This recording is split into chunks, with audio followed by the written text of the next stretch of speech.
আসসালামু আলাইকুম প্রিয় শিক্ষার্থীরা, আশা করি তোমরা সবাই ভালো আছো। তোমরা যারা অষ্টম শ্রেণীতে পড়ছো তোমাদের জন্য আজকের এই ক্লাসে আলোচনা করছি তোমাদের গণিত বিষয়ের পঞ্চম অভিজ্ঞতা জমির নকশায় ত্রিভুজ ও চতুর্ভুজ নিয়ে।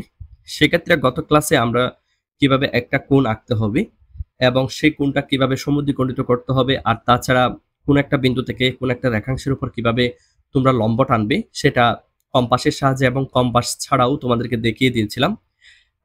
আজকের এই ক্লাসে আমরা ত্রিভুজের অনুপাতের ব্যবহার থেকে শুরু করছি।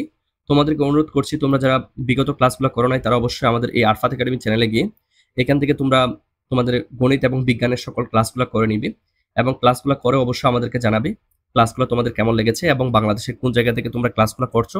অবশ্যই স্কুলের নামটা তোমরা মেনশন করে দিবা। আর তাছাড়া তোমরা আরফাত একাডেমির হোম ট্যাবে আসলে আরফাত স্যার নামের একটি সেকেন্ড চ্যানেল দেখতে পাবি। আমরা সেখানেও তোমাদের ক্লাসগুলো আপলোড করে থাকি। তোমাদেরকে অনুরোধ করব এই আরফাত একাডেমি এবং আরফাত স্যার এই দুইটা চ্যানেল তোমরা অবশ্যই সাবস্ক্রাইব করে রাখবে, কারণ আমরা প্রতিনিয়ত সেখানে ক্লাসগুলো আপলোড করে থাকি। তাহলে ত্রিভুজের অনুপাতের যে ব্যবহার, এখান থেকে মূলত আমাদের আজকের ক্লাসটা শুরু। অভিজ্ঞতার এই অংশে তোমরা বিভিন্ন আকৃতি তৈরি ও পরিমাপ করার ক্ষেত্রে ত্রিভুজের অনুপাত সম্পর্কিত কিছু গুরুত্বপূর্ণ বৈশিষ্ট্য অনুসন্ধান করবে। যে কোনো একটি আকৃতির ত্রিভুজ চিহ্নিত করে ত্রিভুজের অনুপাত সম্পর্কিত এই বৈশিষ্ট্যগুলো কাজে লাগিয়ে ওই আকৃতিটি পরিমাপ করা সম্ভব। আবার একটি ত্রিভুজের সঙ্গে আরেকটি ত্রিভুজের তুলনা করে পরিমাপ প্রক্রিয়ার অনেক সিদ্ধান্ত গ্রহণ করা সম্ভব। তাহলে আমরা একটা ফার্স্ট অফ অল জোড়া কাজ দেখতে পাচ্ছি। আমরা ইতিমধ্যে কিন্তু ত্রিভুজের ক্ষেত্রফল নির্ণয়ের জন্য যে সূত্রটি রয়েছে হাফ ইন্টু ভূমি গুণ উচ্চতা, এটা আমরা জানি। এবং প্রত্যেক দল তোমরা 3 সেন্টিমিটার ভূমি নিতে হবে, মাস্ট বি ভূমি 3 সেন্টিমিটার করে নিতে হবে।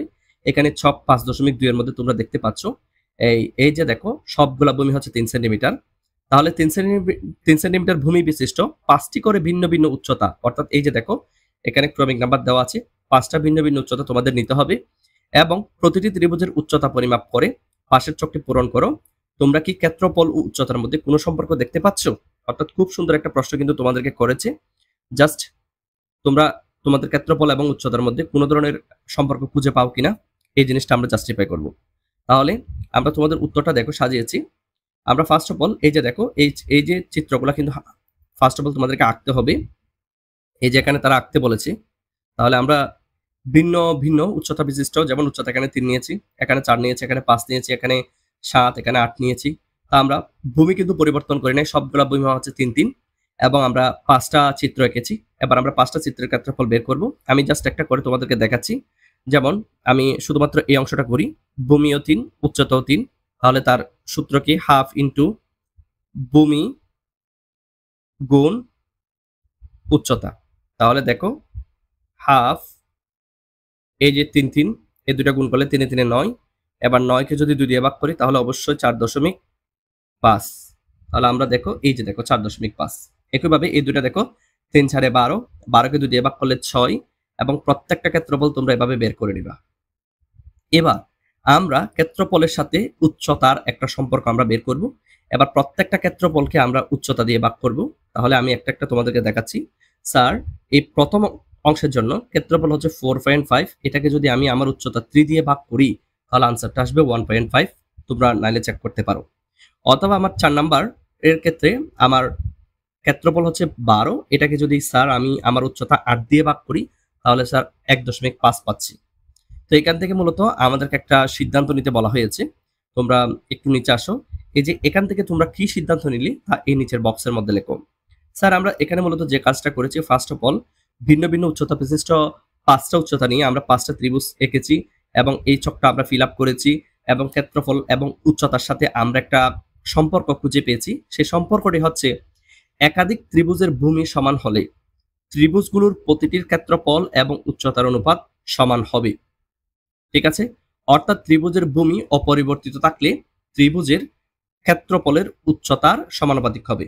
অর্থাৎ আমরা এখান থেকে যে সিদ্ধান্তটা পেয়েছি সেটা হচ্ছে কি, স্যার এই ত্রিভুজের ভূমি যদি অপরিবর্তিত থাকে তাহলে আমরা পেয়েছি ভূমি অপরিবর্তিত থাকলে ত্রিভুজের যে ক্ষেত্রফল এবং উচ্চতা পরস্পরের সমানুপাতিক। অর্থাৎ উচ্চতা যদি বাড়ে তোমার ক্ষেত্রফলও বাড়বে, আর উচ্চতা যদি স্যার কমে তাহলে তোমার ক্ষেত্রফলও কমবে। এখানে তোমরা দেখতে পাচ্ছ উচ্চতা যত বেড়েছে ক্ষেত্রফল তত বেড়েছে। তাহলে দেখো উচ্চতা যখন 8 হয়েছে তখন ক্ষেত্রফল হয়েছিল 12, উচ্চতা যখন কমে 7 হয়ে গেছে তখন ক্ষেত্রফল 10.5। তাহলে আমরা সিদ্ধান্তটা নিতে পারি ত্রিভুজের ভূমি অপরিবর্তিত থাকলে ত্রিভুজের ক্ষেত্রফল উচ্চতার সমানুপাতিক, এটাই হচ্ছে আমাদের নির্ণয় সম্পর্ক। এবং এখানেও দেখো, তোমরা যদি ভূমি ঠিক রেখে ত্রিভুজগুলোর ক্ষেত্রফল ও উচ্চতা পরিমাপ করো, তাহলে দেখবে যে ত্রিভুজগুলোর ক্ষেত্রে নিচের বিবৃতিটা 100% সত্য। দুইটা ত্রিভুজের ভূমি সমান হলে ত্রিভুজের ক্ষেত্রফল উচ্চতার সমানুপাতিক হবে, অর্থাৎ উচ্চতা বাড়লে ক্ষেত্রফল বাবাজি বাড়বে, আর উচ্চতা যদি কমে আমাদের ক্ষেত্রফল বাবাজিও কমবে। এবার আসো আমরা বিকল্প প্রমাণের মাধ্যমে এটা একটু টেস্ট করে দেখি। আশা করি তোমরা এটা বুঝতে পারবে। তার আগে বলে রাখছি শিক্ষার্থী, আমাদের একটি অনলাইন পেইড কোর্স চলমান রয়েছে, যেখানে আমরা গণিত এবং বিজ্ঞানটা পড়াই। ইতিমধ্যে সাইকেল 1 শেষের দিকে, আমরা মের 1 তারিখ থেকে সাইকেল 2 শুরু করব, এবং সাইকেল 2 তে আমরা এই গণিত এবং বিজ্ঞানের কোন কোন অভিজ্ঞতাগুলো পড়াবো সেই সম্পর্কে বিস্তারিত জানার জন্য তোমরা অবশ্যই এই হোয়াটসঅ্যাপ নাম্বারে যোগাযোগ করতে পারো, অথবা তোমরা চাইলে আমাদের আরফাত একাডেমির ফেসবুক পেজ এবং ফেসবুক গ্রুপ থেকেও বিস্তারিত বিজ্ঞপ্তিটা জেনে নিতে পারো। আমরা আশা করছি সাইকেল 2 থেকে সাইকেল 1 থেকে সাইকেল 2 বেশ ইনফরমেটিভ হবে। ইতিমধ্যে যারা সাইকেল 1 কমপ্লিট করেছে তোমরা তাদের কাছ থেকে জিজ্ঞেস করতে পারো যে আমরা সাইকেল 1টা কেমন ভাবে করিয়েছি। আশা করছি আমরা সাইকেল 2 তোমাদেরকে আরো বেটার কিছু দিতে পারবো। এবার দেখো, ত্রিভুজের ক্ষেত্রফলের সূত্রকে কাজে লাগিয়ে উপরের বিবৃতিটি যদি আমরা প্রমাণ করি, আরেকটা বিকল্প উপায়ে প্রমাণ করতে পারি এই বিবৃতিটা। দেখো, আমরা এখানে একটা ত্রিভুজ নিয়েছি, এই ত্রিভুজটার নাম হচ্ছে এবিসি, আর এখানে আরেকটা ত্রিভুজ নিয়েছি ডিইএফ। উভয় ত্রিভুজের ক্ষেত্রে ভূমি হচ্ছে বি, তোমরা দেখতে পাচ্ছ, আর উচ্চতা আমরা প্রথম ত্রিভুজের ক্ষেত্রে এস নিয়েছি, পরবর্তী ত্রিভুজের ক্ষেত্রে আমরা কে নিয়েছি। এবার তোমরা একটু লক্ষ্য করে দেখো, আমরা যদি স্যার এখানে লিখে দেওয়া আছে দুইটা ত্রিভুজের ভূমি হচ্ছে বি আর উচ্চতা হচ্ছে যথাক্রমে এস এবং কে, এখানে লিখে দেওয়া আছে। এবার আমরা যদি স্যার এই ত্রিভুজটার ক্ষেত্রফল বের করি, তাহলে আমরা জানি হাফ ইন্টু ভূমি গুণ উচ্চতা, অর্থাৎ হাফ ইন্টু বি গুণ এস হবে। এই যে এটা হচ্ছে তার ক্ষেত্রফলের সূত্র। একইভাবে আমরা এই ত্রিভুজটার ক্ষেত্রফল যদি বের করি, স্যার হাফ ইন্টু ভূমি গুণ উচ্চতা হবে, অর্থাৎ হাফ ইন্টু বি গুণ কে হবে। এই যে এটা হচ্ছে এই ত্রিভুজের ক্ষেত্রফল। আশা করছি তোমরা বুঝতে পেরেছো। এবার আমরা যদি ক্যান্সেল আউট করি, এই এই যে হাফ হাফ ক্যান্সেল এবং এই বি ক্যান্সেল, তাহলে বাকি থাকবে এখানে এস আর এখানে হচ্ছে কে। ভালো করে দেখো, আমরা উপরেরটা হচ্ছে ত্রিভুজ এবিসি এর ক্ষেত্রফল আর নিচেরটা হচ্ছে ত্রিভুজ ডিইএফ এর ক্ষেত্রফল। আমরা ক্যান্সেল আউট করার পর এস বাই কে পেয়েছি। এখানে এস বলতে কাকে বোঝাচ্ছে? ত্রিভুজ এবিসি এর উচ্চতাকে বোঝাচ্ছে, আর কে বলতে ত্রিভুজ ডিইএফ এর উচ্চতাকে বোঝাচ্ছে। তো আশা করছি দুইটা জিনিস তোমরা পেয়ে গেছো, ঠিক আছে। এবার এই জিনিসটাকে আমরা এভাবে লিখতে পারি যে দেখো, ত্রিভুজ এবিসি এর ক্ষেত্রফল ইকুয়াল টু ত্রিভুজ এবিসি এর উচ্চতা, একইভাবে নিচে ত্রিভুজ ডিইএফ এর ক্ষেত্রফল সমান ত্রিভুজ ডিইএফ এর উচ্চতা। তাহলে আমরা বুঝতে পারছি না যে তোমরা ক্ষেত্রফলের সাথে উচ্চতার একটা সম্পর্ক রয়েছে। অথবা তোমরা চাইলে এই জিনিসটাকে এভাবে লিখতে পারো যে আর গুণন আকারে লিখতে পারো, যেমন এই জিনিসটাকে এদিকে লিখতে পারো, আবার অর্থাৎ এই জিনিসটাকে একান্তর করতে পারো, অর্থাৎ এইটার জায়গায় ত্রিভুজ এবিসি এর ক্ষেত্রফল আর ত্রিভুজ এবিসি এর ক্ষেত্রফলের জায়গায় তোমরা এই জিনিসটা লিখতে পারো। অর্থাৎ আমরা একান্তর করেছি, এটাতে কোনো ভুল নাই, জাস্ট আমরা একান্তর করেছি। এই যে এই জিনিসটার জায়গায় এই জিনিসটা অদল বদল লিখেছি, তাহলে দেখো আমরা এই জিনিসটা পেয়েছি।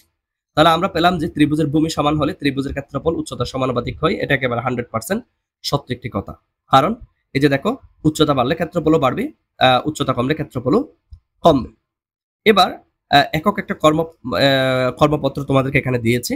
এখন একই উচ্চতা, অর্থাৎ তুমি এখন উচ্চতা পরিবর্তন করতে পারবে না, ভিন্ন ভিন্ন ভূমি বিশিষ্ট 5টা ত্রিভুজ একে পরিমাপ করে দেখাও যে ত্রিভুজের উচ্চতা সমান হলে ত্রিভুজের ক্ষেত্রফল ভূমির সমানুপাতিক হয়, এবং প্রাপ্ত সিদ্ধান্তের ক্ষেত্রে বিকল্প প্রমাণ করে দেখাও। অর্থাৎ খুব জটিল একটা বিষয়, অর্থাৎ সেম প্রক্রিয়া এই জিনিসটা তোমাদেরকে আবারও করতে হবে। আমরা এখানে যেমন ভূমিকে সেম রেখেছিলাম, এবার আমাদের এই উচ্চতাটাকে সেম রাখতে হবে, বাট ভূমিগুলা ভিন্ন ভিন্ন হবে, এবং সেখানে আমরা অবশ্যই এই ক্ষেত্রফলগুলো পাবো। এরপর আমরা এই ক্ষেত্রফলের সাথে ক্ষেত্রফলকে ভূমি দিয়ে ভাগ করব। ভাগ করার পর আমরা যে মানগুলো পাবো সেটার বেসিসে আমাদেরকে এরকম একটি সিদ্ধান্ত নিতে হবে, এবং সিদ্ধান্তের প্রেক্ষিতে আমরা যে বিবৃতিটা পাবো সেই বিবৃতিটা আমাদেরকে প্রমাণ করতে হবে। তাহলে চলো শিক্ষার্থীরা, আমরা এই কাজটা করছি। একক কর্মপত্র এটা, এই যে একক কর্মপত্র এটা আমরা করব শিক্ষার্থীরা। এই যে এটা দেখো, আমরা 5টা ত্রিভুজ নিয়েছি, জাস্ট উচ্চতা একই, সবগুলোর উচ্চতা দেখো 2 2 2। আমরা 5টা ত্রিভুজ নিয়েছি, সবগুলোর উচ্চতা সেম। তোমরা ভালো করে দেখো, আমাদের টাইটেল সবগুলো দেওয়াই আছে, এবং ভূমি, উচ্চতা, ক্ষেত্রফল। আগেরটাতে ছিল ক্ষেত্রফল ডিভাইডেড বাই উচ্চতা, কারণ আমরা সেখানে উচ্চতা ভিন্ন ভিন্ন নিয়েছিলাম। এখনটাতে ক্ষেত্রফল ডিভাইডেড বাই ভূমি, কারণ আমরা ভূমি একবার এক এক রকম নিয়েছি। প্রথমটাতে 2 নিয়েছি, পরেরটাতে 2.5, এর পরেরটাতে ভূমি 4, এর পরেরটাতে 3, এর পরেরটাতে 5, এভাবে আমরা ভিন্ন ভিন্ন দৈর্ঘ্য বিশিষ্ট ভূমি নিয়েছি। তো এর মধ্যে আমরা এখান থেকে একটা তোমাদেরকে করে দেখাচ্ছি, যে কোনো একটা। মনে করো এটার ক্ষেত্রফল কিভাবে বের করবা সেটা তোমরা আমার চাইতে খুব ভালো করে জানো, যে স্যার হাফ ইন্টু ভূমি গুণ উচ্চতা। তো আমরা নিলাম হাফ ইন্টু ভূমি, ভূমি হচ্ছে কত স্যার? ভূমি হচ্ছে 4, উচ্চতা হচ্ছে 4, 4 ইন্টু 2, তাহলে ক্যালকুলেশন করলে আমরা এখানে 4ই পাচ্ছি, এবং এটা হচ্ছে ক্ষেত্রফল। তাহলে দেখো এই যে এই 4টা হচ্ছে ক্ষেত্রফল। এভাবে তোমরা প্রত্যেকটা ক্ষেত্রফল বের করে ফেলতে পারবা।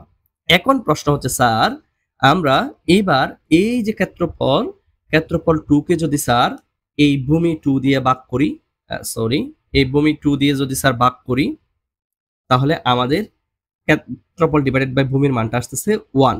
একইভাবে তোমরা দেখো শিক্ষার্থীরা, আমরা যদি স্যার এই ক্ষেত্রফল 5 কে ভূমি 5 দিয়ে ভাগ করি, তাও আমার আনসার আসতেছে 1। একইভাবে ক্ষেত্রফল 4 কে ভূমি 4 দিয়ে ভাগ করলে আমার আনসার আসতেছে 1। অর্থাৎ প্রত্যেকটা জায়গায় আমি দেখতে পাচ্ছি আনসারটা সমান এসেছে, যেমনটা এখানে এসেছিল। যেমন দেখো এখানে ক্ষেত্রফল ডিভাইডেড বাই উচ্চতার মধ্যে সবগুলো 1.5 এভাবে এসেছিল, এখানেও সেম কাহিনীটা ঘটেছে। তো এখান থেকে আমরা যে সিদ্ধান্তটা পেয়েছি, সেই সিদ্ধান্তটা এখন আমরা এখান থেকে দিচ্ছি। সেটা হচ্ছে একই উচ্চতা ও ভিন্ন ভিন্ন ভূমি বিশিষ্ট ত্রিভুজের ক্ষেত্রে ত্রিভুজের ক্ষেত্রফল ভূমির সমানুপাতিক। অর্থাৎ উচ্চতা যদি অপরিবর্তিত থাকে, ভূমি যদি পরিবর্তিত হয়, তাহলে ক্ষেত্রফলও পরিবর্তিত হবে, তবে একটা একটার সমানুপাতিক হারে পরিবর্তিত হবে। তাহলে ভূমি যদি বাড়ে, আমাদের ক্ষেত্রফল সাহেবও বাড়বে। ওকে। আর কোনো কারণে ভূমির দৈর্ঘ্য যদি স্যার কমে যায়, তাহলে আমাদের ক্ষেত্রফল সাহেবও কমে যাবে। যেমন তোমরা এই স্ক্রিনের মধ্যে দেখতে পাচ্ছ, ভূমি যখন 3 ছিল, ঠিক আছে, আর তুমি যদি এই 3 এর পরিবর্তে যদি ভূমিটাকে 6 করে দাও, তাহলে দেখবা তার ক্ষেত্রফলটাও বেড়ে যাবে। ঠিক আছে, ভূমি 3 দিলে তোমার ক্ষেত্রফল হয়েছে 3, আর ভূমি যদি 5 করে দাও, ক্ষেত্রফল 5 হয়েছে। অর্থাৎ ভূমি পরিবর্তিত করলে তোমার ক্ষেত্রফলও পরিবর্তিত হবে। তবে এখানে সবগুলো উচ্চতা 2 ধরাতে সবগুলো একই টাইপের অ্যান্সার এসেছে। তুমি যদি সবগুলো উচ্চতাটাকে 5 ধরো, তাহলে এখানে আনসার একটু তারতম্য হতে পারে। এবার চলো আমরা প্রমাণটা করব। তো ত্রিভুজের ক্ষেত্রফলের সূত্রকে কাজে লাগিয়ে প্রদত্ত বিবৃতির আলোকে আমরা প্রমাণটি করছি। সেটা হচ্ছে কি, আমরা সেম টাইপের দুটো ত্রিভুজ নিয়েছি আগের মতো, তবে আগেরটাতে ভূমি B1 ছিল, B1 সরি B ছিল। এখন আমরা উচ্চতা সেম রাখবো, দুটার উচ্চতাই H রেখেছি, এবং একটার ক্ষেত্রে ভূমি B1 রেখেছি, আর একটার ক্ষেত্রে B2 রেখেছি। তুমি চাইলে এ এবং বি আকারও লিখতে পারো। তো সেক্ষেত্রে আমরা এখানে লিখে দিয়েছি ত্রিভুজ ABC এবং ত্রিভুজ DEF এর উচ্চতা হচ্ছে একই, কিন্তু ভূমি হচ্ছে যথাক্রমে B1 এবং B2। এবার আমরা ত্রিভুজ ABC এর ক্ষেত্রফল যখন বের করব, সেটা হচ্ছে কি স্যার হাফ ইন্টু ভূমি গুণ উচ্চতা, তোমরা জানো। একইভাবে ত্রিভুজ এটার যখন ক্ষেত্রফল বের করব, হাফ ইন্টু ভূমি গুণ উচ্চতা, তোমরা সেটা এখানে দেখতে পাচ্ছ আশা করছি। এবার আমরা ক্যান্সেল করলে দেখো এই যে হাফ হাফ এস ক্যান্সেল, শুধু উপরে B1 থাকবে, নিচে B2 থাকবে, এটা আমরা লিখে দিয়েছি। এবং তোমরা জানো যে স্যার B1 মানে কে হয়? B1 মানে হচ্ছে স্যার ত্রিভুজ এই যে ABC এর ভূমিকে বোঝায়, এই যে ভূমি ABC এর ভূমিকে বোঝায়। আর এই যে B2 মানে কি বোঝায় সেটা তোমরা জানো, ত্রিভুজ এই DEF এর ভূমিটাকে বোঝাচ্ছে। ঠিক আছে, আমরা এই জিনিসটা লিখলাম, এই যে ত্রিভুজ ABC এর ভূমি ডিভাইডেড বাই ত্রিভুজ DEF এর ভূমি। এরপর তোমরা চাইলে এদেরকে একটু একান্তর করে লিখতে পারো।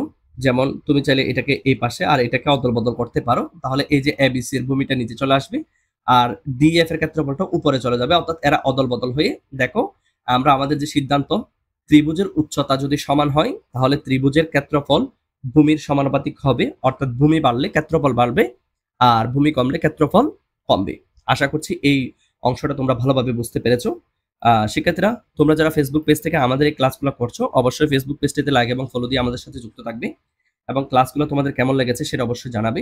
আর বন্ধুদেরকে ইনভাইট করবা। ক্লাসগুলো ভালো লেগে থাকলে নিজেদের টাইমলাইনে শেয়ার করে দিবা, যাতে প্রয়োজনের মুহূর্তে তোমরা খুব দ্রুত ক্লাসগুলো পেয়ে যাও। আর অবশ্যই আজকের এই ক্লাসের সমস্ত নোটস তোমরা আরফাত একাডেমি যে ফেসবুক গ্রুপটা রয়েছে, সেই গ্রুপটিতে তোমরা সাবমিট করবা। এখানে তোমরা অসংখ্য নোটস দেখতে পাবা, তোমরা চাইলে সেই নোটসগুলো ইউজ করতে পারো, অথবা তোমরা চাইলে তোমাদের তৈরিকৃত নোটসগুলো আমাদের সাথে শেয়ার করতে পারো। এখানে এই যে সকল লিঙ্কগুলো ভিডিও ডেসক্রিপশন বক্সে তোমরা পেয়ে যাবে।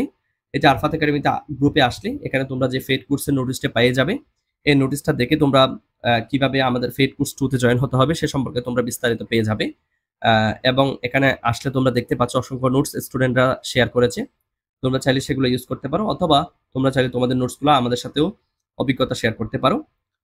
ইতিমধ্যে আমাদের এই যে কর্মপত্র, একক কর্মপত্র, এটা আমরা শেষ করেছি। আমাদের একক কর্মপত্র ডান। একদম উচ্চতা ঠিক রেখে আমরা ভিন্ন ভিন্ন দৈর্ঘ্য বিশিষ্ট 5টা ভূমি নিয়ে ত্রিভুজ এঁকেছি এবং তাদের ক্ষেত্রফল পরিমাপ করে উচ্চতার ক্ষেত্রফলের সাথে ভূমির একটা সম্পর্ক আমরা বের করেছি এবং আমরা বিকল্প প্রমাণের মাধ্যমে সেটা দেখিয়েও দিয়েছি। এর পরবর্তীতে এখানে আমাদের আরো কিছু কাজ রয়েছে যেগুলো আমরা আগামী ক্লাসে শুরু করব। শিক্ষার্থীরা, এই অংশের মধ্যে প্রত্যেকটা টপিকসই খুবই গুরুত্বপূর্ণ। আমরা আশা করছি তোমরা সবাই আমাদের সাথে থাকবে। ভালো থেকো, সুস্থ থেকো। ধন্যবাদ। খুদা হাফেজ।